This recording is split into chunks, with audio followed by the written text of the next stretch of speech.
Donc ici, c'est un partenariat entre le Centre d'expression et de créativité du Centre culturel de Dizon et le Centre d'expression et de créativité Zone Art.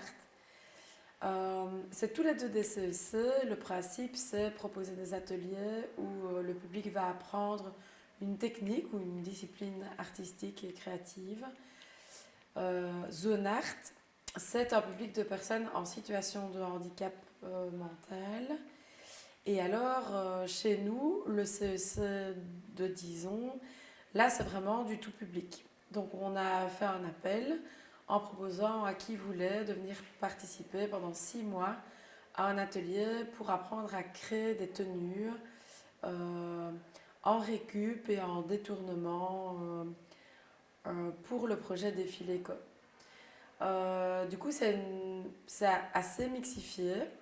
On a ce public de personnes en situation de handicap. On a aussi quelques personnes, plutôt des personnes migrantes qui viennent de la région disonnaise. Et aussi de personnes disonnaises qui sont venues, qui ont des âges assez diversifiés, entre des plus jeunes et des plus âgés, qui se rencontrent tous les mardis autour de ce projet. Donc nous, notre thématique, c'est la ville d'Anvers. On est allé visiter la ville et là, on a vraiment des aspirations autour de la ville d'Anvers pour chacune des tenues.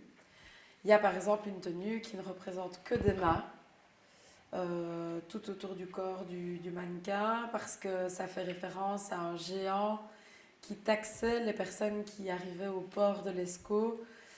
Si les personnes ne payaient pas, il leur coupait leurs mains. Donc le nom Antwerpen, en fait, c'est la main coupée. On a fait aussi une tenue qui représente vraiment toute l'architecture de la gare d'Anvers. Et on a fait des rappels.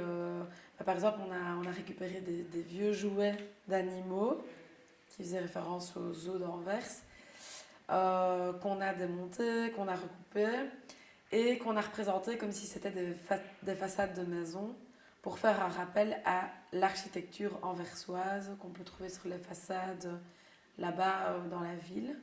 Il y a une tenue aussi qui est essentiellement avec de la récupération de vieilles bouées, de piscines et de tous des accessoires de piscine que des gens vont parfois acheter pour juste une saison. Et voilà, on constate quand même que très vite elles sont abîmées et puis on les jette, on n'essaye pas de les réparer. Cette tenue n'est composée que de ces matériaux-là.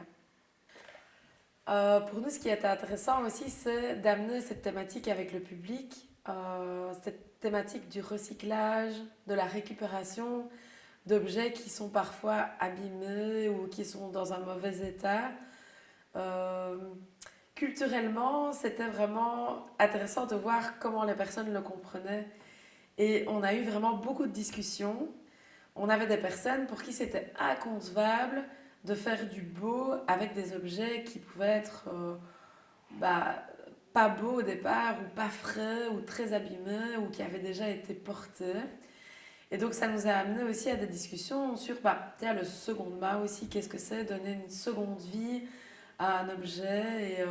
Et en fait, on peut porter un vêtement qui est en seconde main et que ce soit quand même beau et qu'on puisse avoir un look et un style qui va être intéressant. Et donc on a eu des anecdotes avec des personnes qui parfois allaient acheter un objet pour compléter une tenue parce qu'ils étaient persuadés que c'était cet objet-là qu'il fallait.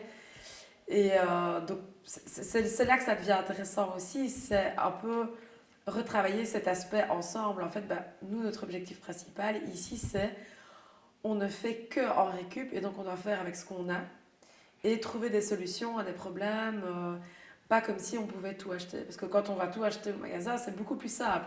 On a tout à bonne taille, à bonne dimension, dans les couleurs qui nous intéressent. Et là, on crée vraiment un peu tout ce qu'on a envie.